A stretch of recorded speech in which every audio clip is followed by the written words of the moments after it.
Yesterday we spoke about Uranus and its relationship to the light ether and to the pituitary body and to the set of optic nerves. And let's start there to get to the reflecting ether, which is our topic for today. We mentioned that the Uranus path, or the pituitary path, is the mystic path. It has its own way that it gets from the sacrum and the genitals up to the pituitary body. It comes up the front on one side, on the right side of the spinal column, to the heart, through the larynx, and then into the brain. Whereas on the left side of the spinal column, the Neptunian fire rises and it goes straight to the brain, comes down to the larynx, and then to the heart on the return trip. And we said that the heart is attuned to the life spirit. The life spirit has its secondary seat in the heart, and its primary seat is in the pituitary body. So the intuitions that pass from the life spirit strike directly on the light ether. This is a really important thing because the intuitions that come from the life spirit into the light ether are direct. They bypass the mind, both the abstract and concrete mind, and most important, they bypass the desire body. So when you get an intuitive impulse straight from the spirit, it's uncontaminated by sin. Because, the desire body has been tainted by all of our selfishness. And so the more we can develop in that way, the better we are. The more easy it is to overcome the difficulties with the desire body so that it can be pure again. So by doing the service work, the light ether, we get built into our vital bodies. Should have waited 2 minutes longer. In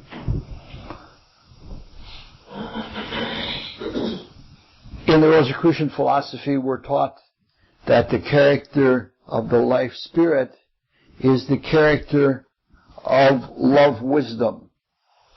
Not just wisdom, not just love, but the two of them together. The life spirit is the home of the second attribute of the Trinity. It is personified in the being that we call Christ, or the Son. The divine spirit, which has the power of will, is the first attribute.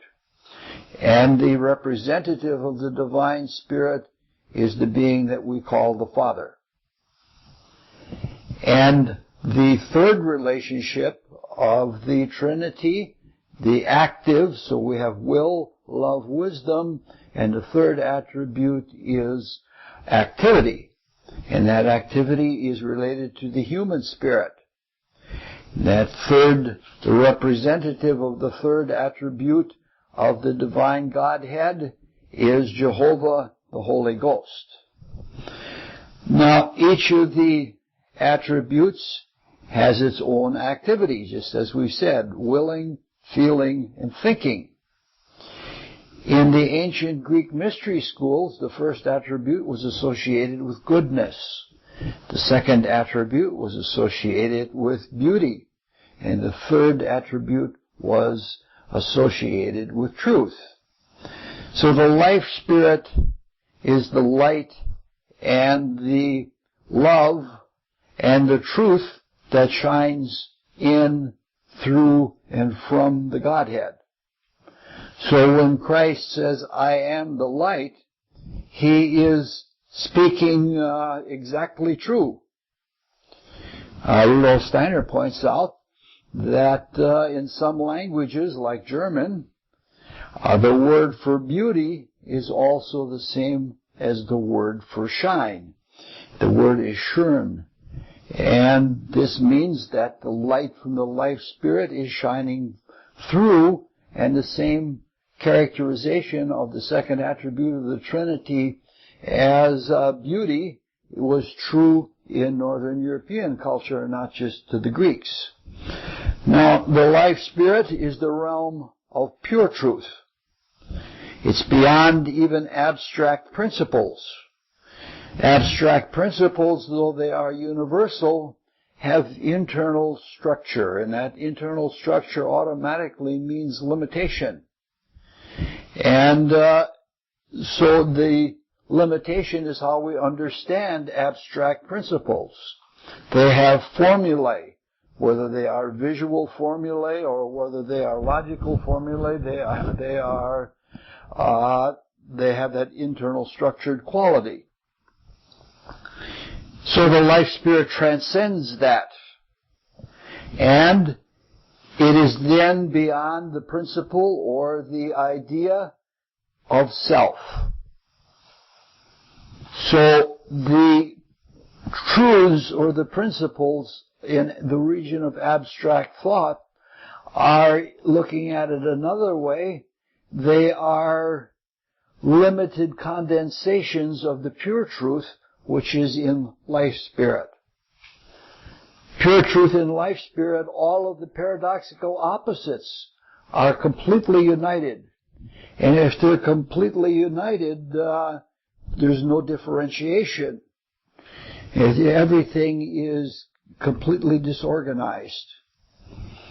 Now, the life spirit then is the selfness of all the selves that are precipitated in it.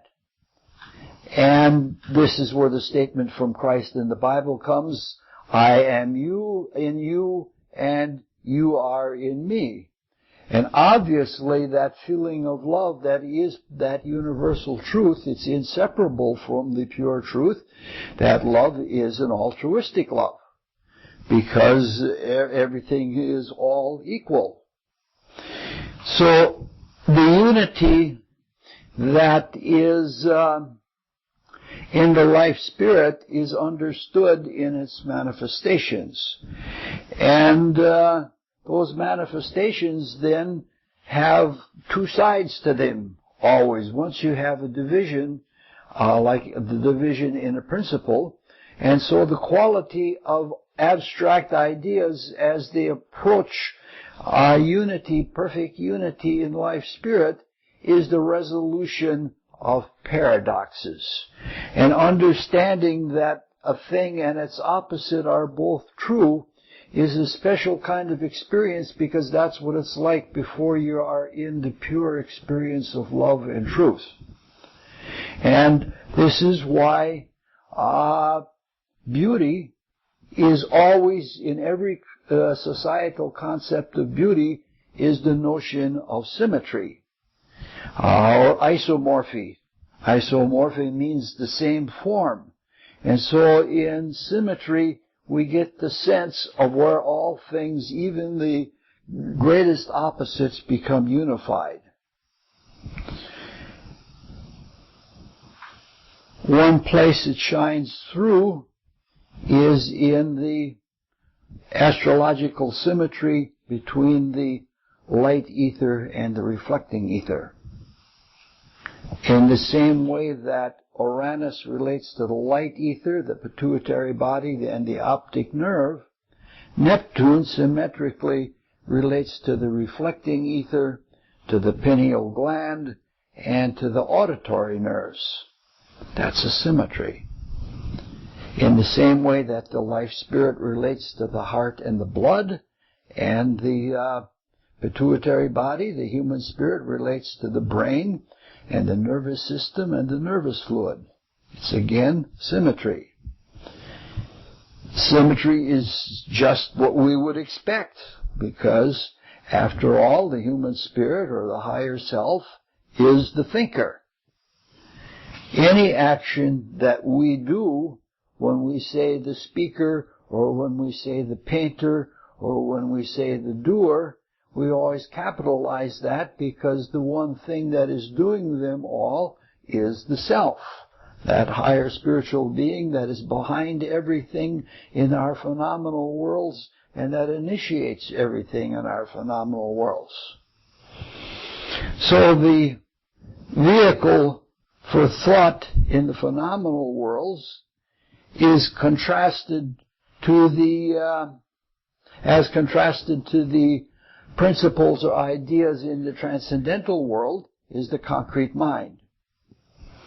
The vehicle for receiving thought and carrying out after it has been created in the concrete mind is the vital body. And most especially the reflecting ether in the vital body.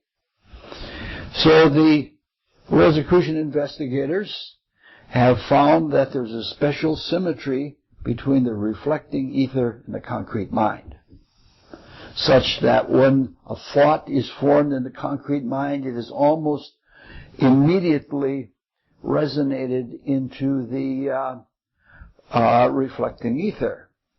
It's not quite as direct as the intuitions that come straight from life spirit into the light ether, but there is a very almost instantaneous relationship. Now, there's a resonance between the concrete mind and the reflecting ether, such that the thoughts come out very clearly, because they haven't been conditioned by desire or anything of that nature. The concrete mind is ruled by Mercury. Thus, we would expect that there would be a special resonance between the human spirit, indicated by Neptune, and Mercury. And indeed, this is what astrologers find, that Neptune is called the higher octave of Mercury.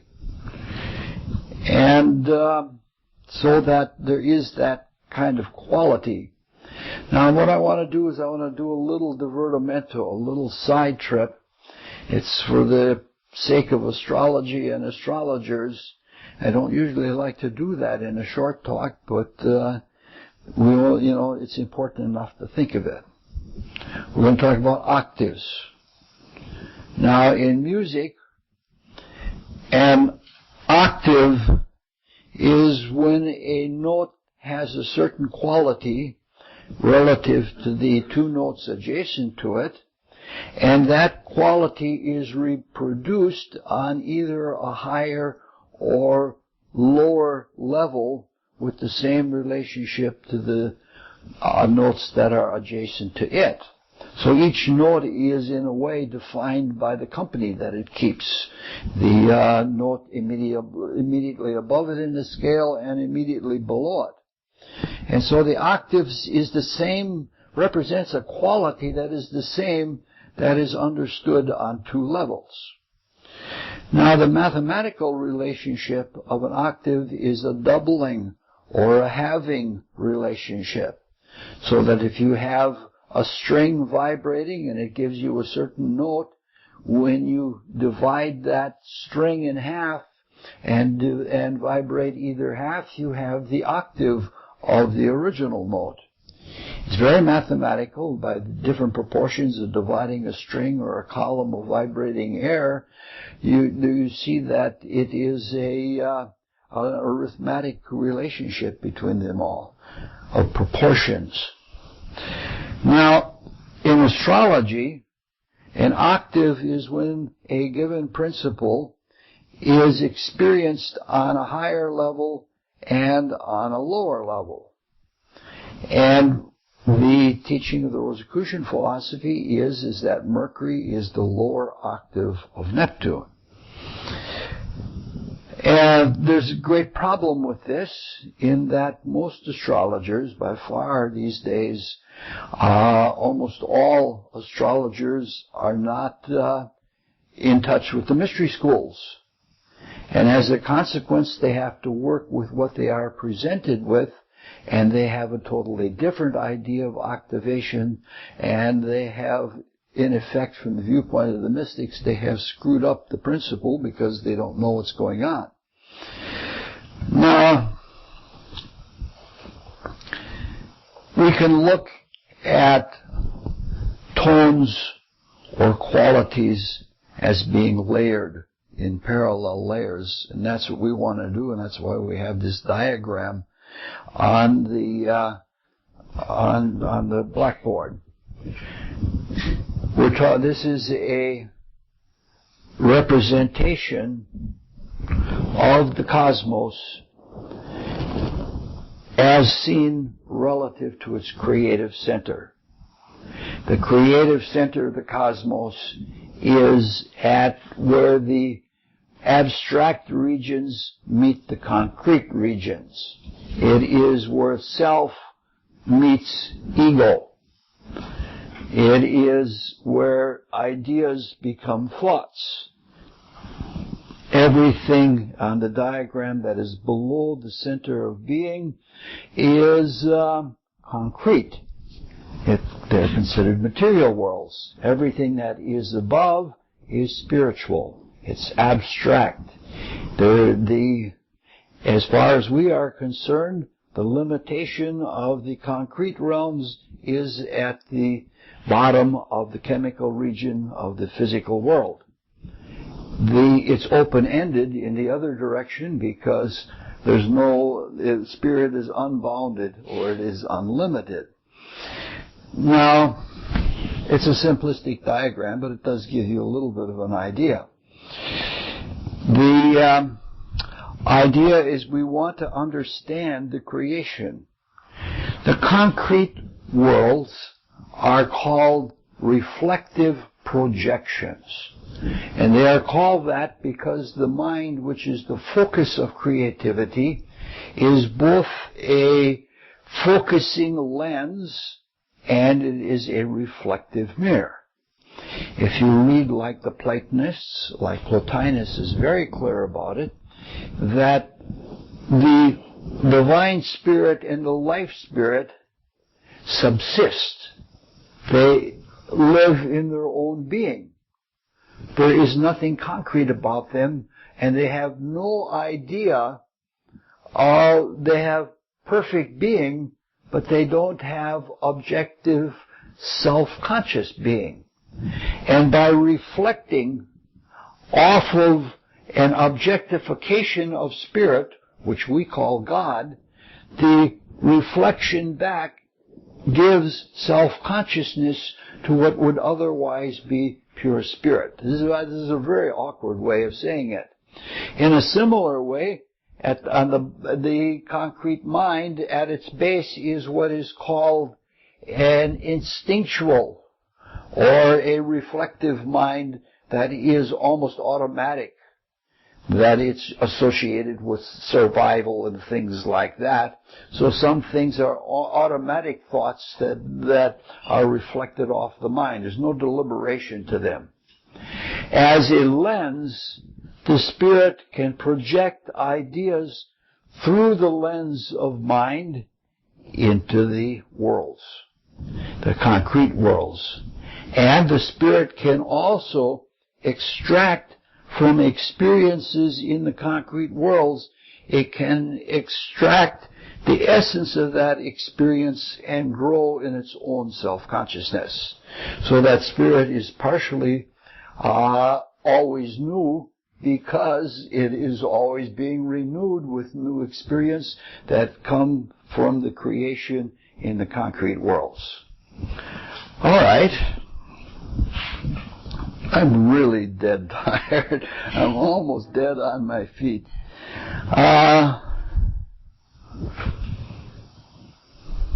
So we have the higher self and we have the pseudo-self and we have all of those things that relate the higher nature to the lower nature.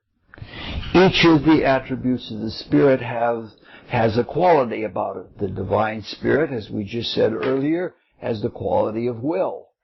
And it is being, just pure being, Not a being or I am being, it just is. And that being is both active and passive.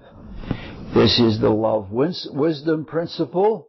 It is a feeling principle. It feels through the power and agency of the Divine Spirit. And then when things become objectified, or I don't know how to say it, when they become completed as ideas, often the Divine Spirit is called the spiritual masculine. The life spirit, which is the source of pure imagination, which doesn't have imaginings itself, it imagines the possibility for something to be, for an imagination to be made, is considered a universal feminine, and the offspring is, it's usually pictured as androgynous. The offspring is what the human spirit is. So that you have the divine father, divine mother, and the divine offspring. The life spirit is considered the divine mother because it receives its power from the divine father, and in that reception it conceives, and what it conceives are the ideas that are the stuff of the human spirit. All right, we got a little bit of that understood, I hope. This is something that normally you spend a long time working on. Now, what happens is that things in the phenomenal world, when they're projected through the mind, the mind is a lens. And a lens always inverts things. There's the famous experiment that you've talked about. It was done many years ago. It demonstrates that we actually see the world upside down, because our eyes are lenses, and the image of the external world that comes through the lens of the eye gets inverted. So some scientists got the idea, why don't we put goggles on people so that they see the world upside down? And they did that. And the people were lost because they were seeing, it was another inversion, and they were seeing the whole world upside down. And then after a certain period of time, this is using our language, not their language, the spirit caught on. And it re-inverted the image, and they functioned as normal. Then they took the glasses off, and the world was inverted again. It was all upside down. And again, after a certain amount of time, the spirit corrected, and they saw the world right side up as we see it now. Some people actually even believe that this is a skill that the spirit learns in infancy, that the child, in fact, does see the world upside down, and it isn't until there's enough development of consciousness working through the brain that it can see the world right side up. Now, this inversion of things is what is involved with the octaves in astrology. The region of ideational thought, or the human spirit, is ruled by Neptune. The life spirit is ruled by Uranus. But when we look up in the heaven, you have to use a telescope for Neptune. You can see with the naked eye, you can see Uranus, but you have to have really good vision, and you have to really know where it is, because it's just a little tiny dot up there. So when it comes down into concrete worlds, we see him here. There he is, an Uranus and a Neptune, and they are physical objects. You know, they're both gaseous giants, so they are physical objects. And the qualities of Uranus and Neptune, when they have passed into the phenomenal worlds, into the concrete worlds, become inverted. because the lens of mind is a lens not quite as simple like as the lens of a camera. It produces psychological inversions as well. So, in the mystery schools, it is taught that Uranus represents the life spirit. And the life spirit has that feminine quality. And the higher octave of Uranus is feminine. Now, most materialistic astrologers don't know that. They have, everything we're saying would be gibberish to them. Life spirit is in the altruistic love. The life spirit in some philosophies is called the preserver, or the protector, or the redeemer. All of those things, like the Divine Mother taking care of her own children. Now, in this, Uranus is the planet of altruistic love. When it gets focused into the material, it changes psychological gender. And it becomes a masculine planet, or a masculine-like planet. And since it works through the ethers, it is associated with electricity and electronics and things of that nature. It is associated with sometimes even mechanics. But usually it has to be electromechanical things. And so you have the quality then of it being masculine and very technically oriented. And this has led materialistic astrologers to come to the wrong conclusion. They think that the lower octave of Uranus is Mercury. Whereas in the mysteries, we think the lower octave of Uranus is Venus. And this is, we substantiate that by saying that Uranus in the higher spiritual octave represents altruistic love, whereas Venus on the lower octave represents personal love. And it is clear to me, because I've interviewed mechanics and I've worked my whole career with electronics people, electrical engineers or electronic engineers and electronics technicians, and it is clear to me that they don't do what they do mentally. The mental part comes afterwards. Like if an electrical engineer is debugging a circuit, he does it by feel. And an Uranian mechanic does it by feel. And then when he finds where the problem is, then he can backthink. And he can understand what has gone wrong. So this is why we say that Uranus, it still has that same intuitive quality, even though it appears to be masculine in technical studies.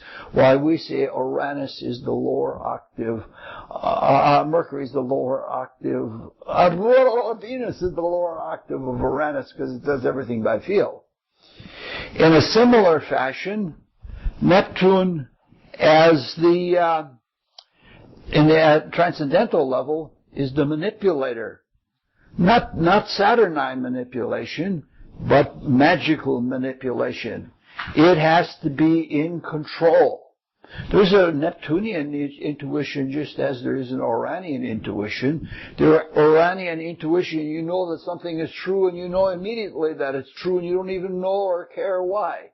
With the Neptunian intuition, since it comes from the chaos of the region of abstract thought, it has an explanation for everything, though sometimes the explanation is rather weird. And so you have with Neptune then somebody that magically tries to control things and makes connections that are not normally made. When it becomes inverted by passing through the lens of consciousness, it becomes, instead of the active, magical, controlling planet, it becomes very passive. Passive in the way that mediums are passive. they can't control what comes through them. They are subject to whatever comes through them. And so it's like people who go into drug stupors, like a junkie will shoot up heroin and he'll just sit there for hours in that passive stare looking at the stuff that takes place in his inner consciousness. And for this reason, the materialistic astrologers have thought the lower octave of Neptune must be Venus, because it is so femininely passive. But they don't look at the quality of it. The astrologers that are spiritual or that have been brought into the understanding of the mysteries know that the lower octave of Neptune is Mercury. And even though there is passivity in the lower octave, there is always reason. And if we look at it cosmographically, it's clear that there is always reason. Neptune always has some kind of purposeful understanding or reason or explanation of why they intuitively feel something is as it is. Mercury has reason in everything it does. And its reflection, like there's a memory of nature in the concrete mind, just as there's a memory of nature in the negative pole of the reflecting ethers. So the quality is very mercurial. It's very logic-oriented. So this is a little bit now about the octave relationship. There's not enough time to go into Pluto and Mars, so we'll just leave it at that. So, getting back to our subject, we understand that there is an octave harmonic relationship between the region of concrete thought and the reflecting ether, and between the concrete mind and the etheric brain and the nervous system. This closeness between these, or the correspondence between these, is demonstrated in various ways. Like the region of concrete thought is a region of tone or pitch, whereas with Mercury, it rules the nerves, and most importantly, it rules the auditory nerve. We spoke yesterday of people who have great sensitivity in the optic nerves, and it was clear from horoscopes that Uranus rules the optic nerve. And similarly, people who have Neptune prominent in their chart, especially as it relates to the physical body through the ascendant, these are people that have the auditory nerves stimulated or sensitized by Neptune. All right. Now, all of the ethers have a polarity. And we want to talk a little bit about that. There's so many things I have in this set of notes. This is sort of a hodgepodge set of notes. All right, we're talking about polarity of the ethers. And during this week, we've been saying all along that the polarity of the ethers is due to the fact that they are between the active, positive spiritual worlds and the passive, outward material worlds. The inner worlds are inner, and the outer world is exclusively outer. And with the ethers having a foot in both worlds, it is polar to be able to respond to both of them. This means that when there is etheric consciousness, there is another dimension to that consciousness. Max Heindel calls it a dimension of throughness, so that the fourth dimension is not up, down, right, left, forward, back. The fourth dimension is a throughness that penetrates through the outward forms into the inner. And it's not at all the dimension of time. Time is a realm of potential. Now, this polarity that is responsible for the throughness of being able to go from the outer form through to the inner meaning form, there just aren't words in human language to say what you want to say, is different with all of the ethers. The polarity in the chemical ether is very sharp. It's very, it's very hard set. By the time we get to the life ether, the polarity is looser. In fact, it's so loose that in some species it can actually even be changed. Like, for example, in the all of the tropics, but right here in Mexico, there is a fish where all of the fishes are female. But when it's time for mating, some of the fish spontaneously change into males, and they fertilize the eggs, and then after they've done that, they revert back to being women again. So you can see that the polarity is loose. When you get to the light ether, the polarity is even looser yet. That it's so loose that one pole can be very strongly accentuated in one part of an organism and not so much in another. Our sense organs are a good example of that. The concentration of the light ether responsible for vision is limited to a very small part of the body. Same thing happens in plants. The chlorophyll is pretty much spread out throughout the whole plant, but the coloration, which is a property of the light ether, is limited to a small part of the plant, either the petals of a flower or the colors of a bract or something like that. When we get to the reflecting ether, which is what we're trying to talk about today, the polarity is much, much looser.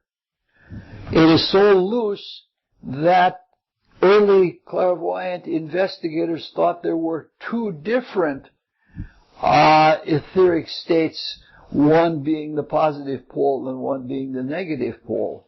And that would mean that there would be the three lower ethers and these two other higher ones, which are actually one, which would make 5 ethers. And this is where the notion of the quintessence comes in.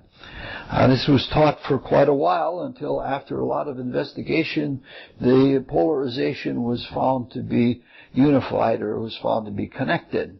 It's so loosely connected that people who are mnemonists can function in one pole only. A mnemonist comes from the word mnemasa, M-N-E-M-O-S-A, who is the goddess of memory, and she united with Zeus, and the children of the memory and Zeus were the muses. At first there were only 3, but I don't know, Zeus must have been randy, because after a while there were 7 muses and then 9. And so you really don't know. But a mnemonist is somebody who can look at a telephone book and then later on recite name for name. It's always done pictorially. I mentioned in another talk that a mnemonist will remember the names by pictorially walking down a street and looking at the names on a mailbox. Some mnemonists remember the whole page of the book exactly as it is, and when they look at one name in their inner consciousness, it lights up that name. There's light around the name, and then they just have to pass the light down to the next one and to the next. I had a friend who was a clairvoyant once that worked in an office, and people in the office didn't believe her hocus pocus of the clairvoyant, and they said, "Prove it to us." And they gave her a racing form and asked her to pick winners, and she picked almost all of the winners. And they asked her how she did it. She says, "I look at the one that has the most light around it, and that's the horse that's going to win." It's that way with esoteric books. when you're on the edge of etheric clairvoyance and you read a book, some books that are written by people who know what they're doing from esoteric experience, you read that and you see light around the words as you're reading the book. And obviously the printer didn't put it in there.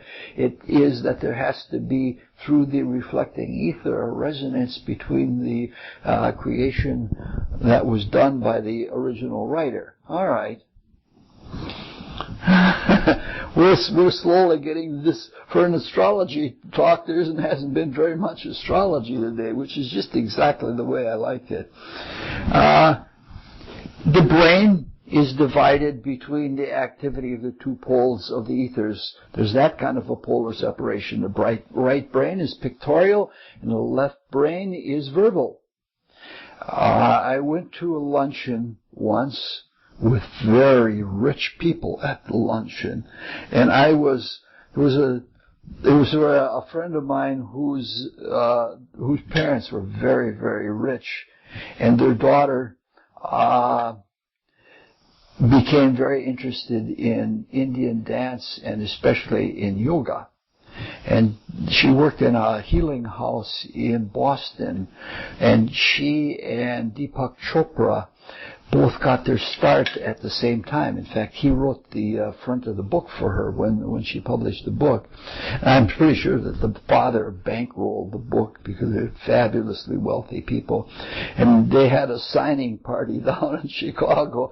And I went to this party. This is an apartment that has original Picassos hanging on the wall. And a few of her weirdo friends were there, and I was among them. And I couldn't be with my friend because she had to circulate among the people, you know, her parents' friends and things like that. So I struck up a conversation with a man, and he turned out to be a neurosurgeon, a brain surgeon, and he was quite something.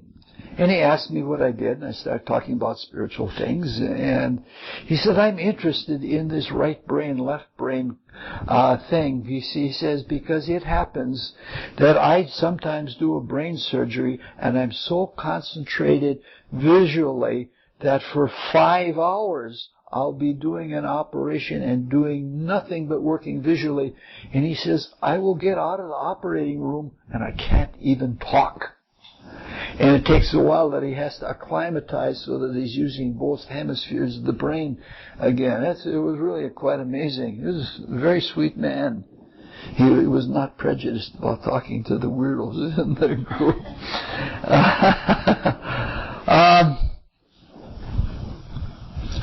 There's a difference. You know, people who are very oriented to the left hemisphere of the brain get confused by images, and they even think that images are static, whereas people who are right-brained can't relate to people at all who talk about meaning without pictures. It's nice to be able to go between the two of them because I think that's complete thought. All right, it's time to look at horoscopes. Reflecting ether horoscopes. If we're reflecting ether, I should do it all in the reflecting ether, and only those who have etheric vision could see the horoscopes then.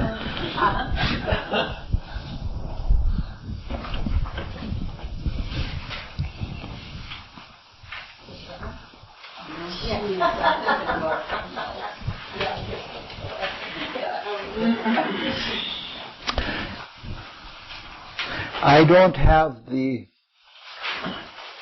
horoscope of a true mnemonist. If any of you ever read a book or encounter a mnemonist, let me know, because I want to get the horoscope of a mnemonist. I'm trying to get all kinds, like relative to what we were talking about yesterday, or the day before yesterday, I'm trying to get horoscopes of magnetic healers. I'm trying to get one from there's a great magnetic healer in Paraguay that has actually worked on me. It's quite impressive. But that's another long story that would take us way far away. Could you remind us what a mnemonist is? is somebody that has a tremendous memory, that remembers everything. It's a photographic memory that is available at will. So, this is not the most perfect horoscope, but it'll have to do. Does everybody know who Marcel Proust was? Marcel Proust was a man he was a literary and a cultural man. He was brought up in a French bourgeoisie, upper middle class kind of thing. His father was a doctor, and his mother was very, very rich. And so he had sort of an idle life, and he loved studying, and he was quite talented. But at age 31, his health went bad. And so what he decided to do is he retreated to his bedroom. And he spent the rest of his life in his bedroom writing. And he wrote what is called The Remembrance of Things Past, which is 15 volumes. It's a whole bookshelf. And most of it is remembering his childhood and delineating his childhood in 15 volumes. You could probably do much more than that if you wanted to. But let's look at this. There are 4 planets in the 4th and 12th houses. Jupiter, Moon, and Uranus are in conjunction. Jupiter and the Moon are in Cancer, and they're all in the 12th house. And then the Sun is in Libra, and it's in the 4th house. And the 4th, 8th, and 12th houses, but especially the 4th and 12th, are houses of retreat. So we can see there are very strong tendencies to retreat. Now there are 2 very strong conjunctions in this horoscope. One is the Mercury-Venus conjunction in Virgo in the 3rd house. And the other is the Jupiter-Moon conjunction in Cancer in the 12th house. The Mercury-Venus is in Virgo, shows his literary capacity, his ability to understand and have the feel for reading and writing. And Mercury conjoined Venus, especially in a mercurial sign, are extremely persuasive. And so persuasive that he was almost seductive about his writing, and he was very, very particular. What we're interested in is the Moon conjoined Jupiter in Cancer in the 12th house. Now, Cancer rules the fluidic backward movements, as in the ebbing of the tides, for example. And the best example are the Cancerian animals, like crabs and lobsters, and especially crayfish, which most of their movement is backwards. And so there is a backwards kind of flow to Cancer, and the memory of nature, which goes in reverse order, is also ruled by Cancer. The personal memory of nature is especially important in this one. Now, the 4th house represents opportunities to be in touch with your personal subconscious. And he has the Sun there, and the Sun in Libra is rather sentimental. Cancer, where the Moon, Jupiter are located, is also a sentimental sign. So we can see that this is a very sentimental type of person. The Moon, Jupiter, both are retentive planets in very strange ways, ways that are different from each other. The Moon absorbs everything, and Jupiter is the preservative kind of planet. And so what you find here is that he has all of these memories. So he had 20 years of time to expand in a Jupiterian way on those preserved memories, and that's what it's like. He actually could, in a way, enter into the images of his childhood and delineate them in the story. The Uranus is conjoined the ascendant, as well as it is conjoined to the moon and Jupiter. The images in the reflecting ether are more accurate or more exact than a photograph even. So he may be subjective and he may be sentimental, but the things he remembers are exact. This is an intelligent, well-educated man, and he knew that if he just wrote down his memories of the way things were in his childhood, people would get bored very quickly, especially 15 volumes worth. They would get bored very quickly. And so he used the Uranus. Uranus is the most creative of all of the planets. And so he creatively and romantically reconstructed the images. So the relationship that, and the Uranus part of it then keeps it from becoming too stagnant, because his sun is unaspected and Mars is unaspected, so there isn't a lot of verve, there isn't a lot of energy or drive to this person, and that's the kind of person you can get bored with rather easily. But he used the stimulation of Uranus in his writing to not be boring. There's one more side of Uranus in here, even though we're talking about Neptune. There's one more side of Uranus that's too interesting to pass up. Uranus not only stimulates his work when it passes over the ascendant or it passes through the ascendant, Uranus rules the 8th house. And the creativity and the novelty of his work was not appreciated until after his death. I think almost all of his work was post-mortem in it. His fame certainly was.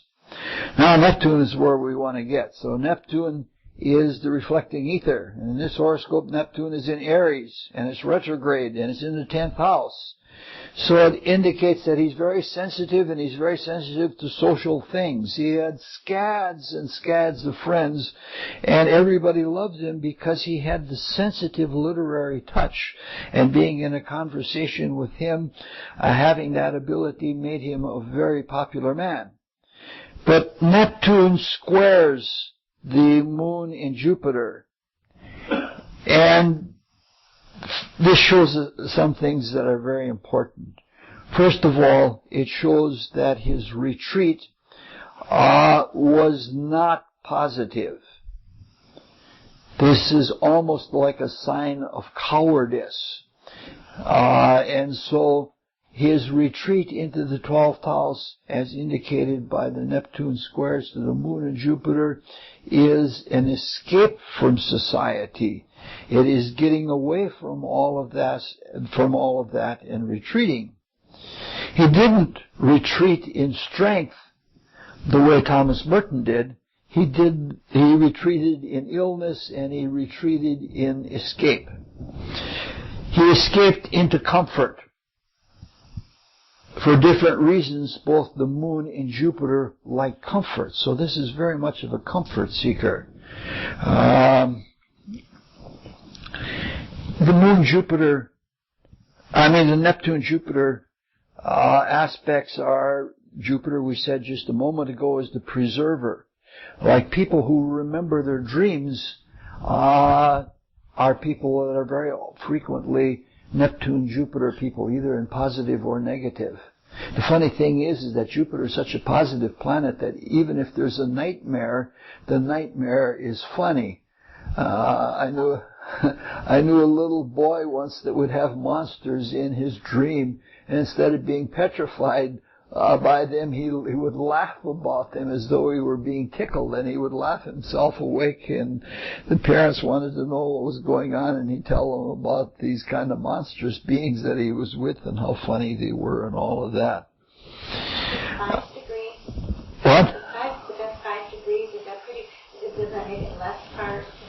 Yeah, you don't, 5 degrees is not too big. But if you get beyond, you get 6 degrees. Some astrologers use only for sextiles, you'll use only a 3-degree orb. But I think you're safe with a 6-degree orb in all of the aspects. Another question. Yes. Aren't the planets in the 12th and the 3rd house, aren't they sextile? Yes. Okay. Yeah. That the memories get fed into the literary taste.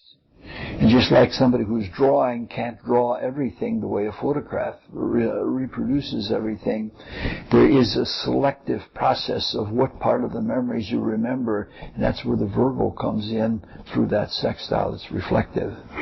But because of the square to Neptune, then is Neptune involved then even with the 3rd house? Yes. Indirectly through everything focuses or funnels through the Moon Jupiter in the 12th house and the Uranus to some extent. So he reproduced all of the things of his childhood and he put a positive glow.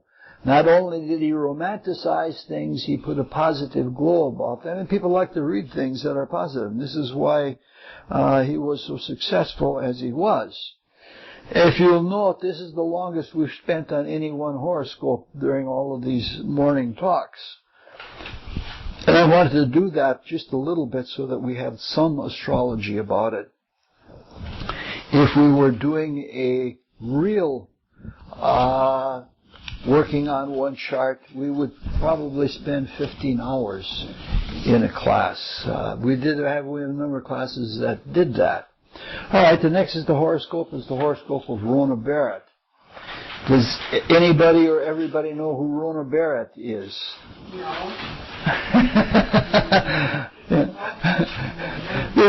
I go to places like Colombia, and they say, we don't know any of these people. And I tell them, well, the United States, they don't know these people either.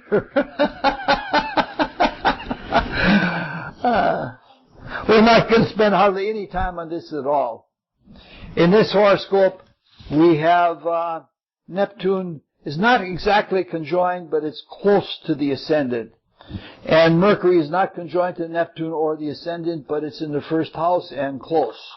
And that whole eastern side of the horoscope there has a Neptune-Mercury type of quality about it.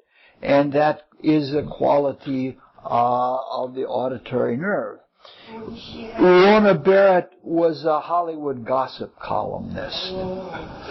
And she was one of those gossip columnists. There were 2 or 3 of them that in Hollywood, and she was one of them that were famous, like in a crowded restaurant, where there's conversation going on and dishes clanking and things like that.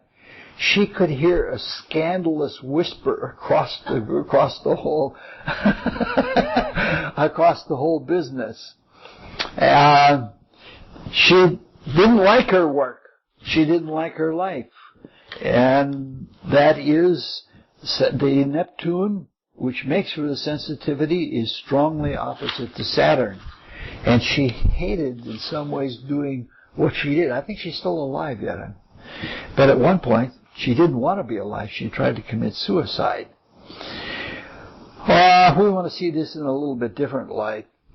She felt negative about dealing with the dirty and darkest gossip of people. The Jupiter and the Neptune and Saturn form a T-square with Jupiter in the 3rd house. And this shows that she had to expand on the gossip. She had to exaggerate about it when she wrote, and that was what was hard for her. All right, now let's look at the next 2 horoscopes. What did you say was important here in relation to Neptune and Mercury? You said that was what was important. With the auditory nerve. They were sensitive so that she could hear things almost as though she was hearing them inside of her head. She could pick up almost anything. All right, we're looking at 2 horoscopes, Nikola Tesla number 1 and Nikola Tesla number 2. And What? They can't be a sun even though the birthdays are different. Yeah. Why are there different birthdays? So that's what we're going to talk about. Oh, okay. This is a very controversial subject about the birth of Nikola Tesla. It's not known, surely. The scholars think that Nikola Tesla, they used to go by the first birth date being his birth date. That's what the scholars think. I think that Nikola Tesla, which was given out earlier, was number 2 rather than number 1. But in any case, we're going to look at number 2 rather than number 1 because Nikola Tesla number 2 has more qualities of genius than almost any horoscope you're ever going to see in your life. Nikola Tesla is the man that basically did everything that there was that is important to do with alternating current electricity. All these transformers on the poles are outside of here are Tesla coils.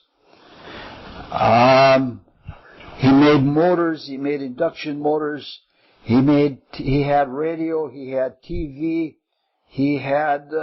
this is the man that tried to control lightning. He's the man that tried to take the electricity from the atmosphere by working at the resonant frequency of the atmosphere, and he was on the verge of doing that, but when they found out that everybody could have all the electricity they wanted or needed for free, all of his funding disappeared. They still have his laboratory in Colorado where he used to, there are pictures of him was surrounded by lightning and things like that. On the cog rail on the way up to Pikes Peak, and Yes. the only way you can see it is to take the cog rail off. Yes. All right. This is a man that had really genius qualities. If we look, there are 4 planets in Cancer. And the Sun and Saturn are trine to Neptune in its home in Pisces. And all of them are sextile to the Moon and Uranus in Taurus. And Taurus is in the Pleiades, which is the genius spot. This is a man that he memorized all of Goethe's Faust. And you could ask him to recite it, and he could recite the totality of it. This is a man that would, in his consciousness, he would meld together different metals to make wire.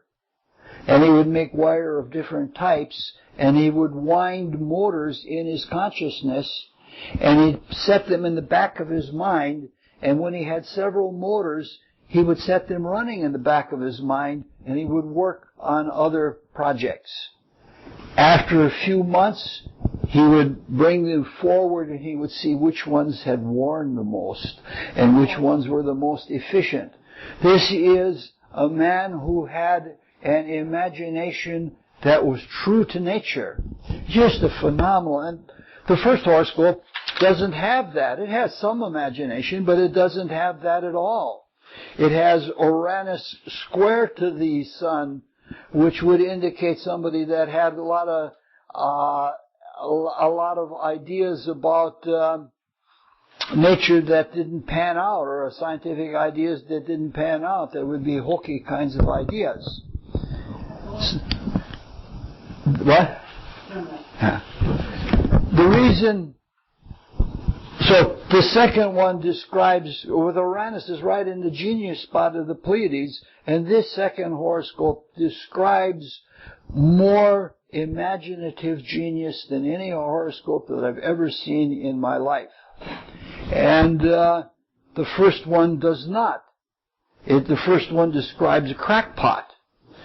Another way you look, if you look at the first one, look at Venus. Venus is conjoined to Jupiter. And in the conjunction to Jupiter, it's square to Mars, and it's square to Mercury, which would make him a chatterbox, and it would make him a very strongly sexual man who had a hard time with his passions. If you look at horoscope number 2, Venus is in Gemini, and it is unaspected. This man never had a date in his life, and like Isaac Newton, he died a virgin. That's what you expect with Venus in Gemini, unaspected. So the second chart describes his life where the first one does not, and it makes more sense to me than some scholarly notions which just don't seem to be true. So he was highly functional in both poles of the reflecting ether. He was clairvoyant. He describes how he would look at things, and if he was focused or concentrated on things, that there would be a light that would come from another dimension, so that it was difficult to focus with his physical eyes on the object. He became so distracted by the light, and it got to be so much that he almost turned it off. Later, he was very silent about it. He was so sensitive that he had special hearing problems. When he lived in St. Louis, his sensitivity was at its height, and he sought an apartment where there would be no noise, and his hearing sensitivity was so great that he would sit at a table and he could hear a fly land on the table. And when there was noise of any kind, he had to put pillows around his ears because he was so sensitive. So this is somebody that we see that is really very, very sensitive at both poles. The last horoscope is someone who is mildly active at both poles of the reflecting ether. In this horoscope you'll probably not find too many horoscopes that have more Mercury in it. Mercury forms sextiles with Neptune, an almost exact trine with the Moon, a square to Jupiter, a trine to Pluto. It's all Mercury. None of the other planets come close to it. This person is sensitive to the negative polar reflecting ether, in that from time to time has images from the breath record. You can call back images of things that happened and see the events and marvel at them. On rare occasions, this person has experiences in the positive pole of the reflecting ether, in that he can see, hear, I don't know how to put it, mentally understand the chains of logic that run through the etheric mind at the positive pole. Those kinds of things in which, if they are gotten wrong, are the things that paranoia is made of. All of these experiences are mild, and they are rare. This individual sometimes has trouble sustaining pictorial images, despite the fact that there's a lot of fixed sign activity. He fares much better at the positive pole. This is a person that, with years of training, can sit down at a writing desk and tune in on a subject that he wants to write about, and write about creatively. He can sit down, and as fast as the pencil can move, as though he were taking dictation, he can write. This person writes about a 240-page book of notes every year. The most important feature of this chart is relative to the reflecting ether and being suspended between the two poles, or being suspended between the two hemispheres. The pictorial, normally, if you're between the two hemispheres, there's a fighting between pictures and words, and a person can't even talk when that happens. That if you're suspended between the two poles of the ethers and drawing from both of them, you can take an image and delineate it. And that's what this horoscope is very good at. The problem with this horoscope is the Mercury being squared to Jupiter. And that is excessive. He always talks too much. He talks too long. And he is very, very, very grateful when people are willing to listen. So in order to not talk too much longer, we'll close now with the Rosicrucian prayer and mercifully end the stream of talk. O God, increase our love for Thee, so that we may serve Thee better from day to day. Let the words of our mouths and the meditation of our hearts be acceptable in Thy sight, O Lord, our strength and our Redeemer. Question. Yes.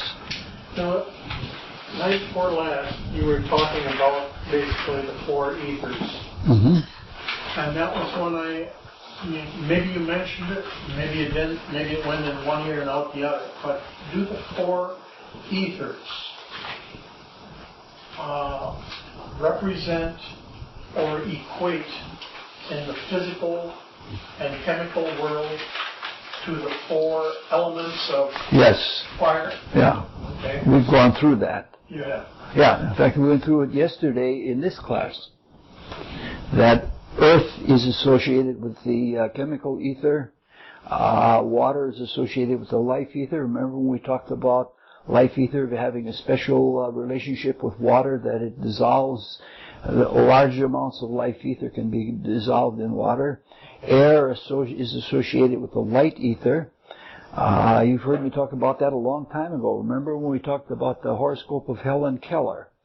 Part of the reason for her blindness is she had no real medium of transport between the senses and the inner vehicles, because she had no planets in airy signs and therefore had deficiencies in light ether. And the reflecting ether is associated with fire. Okay. Thank you very much. Thank you.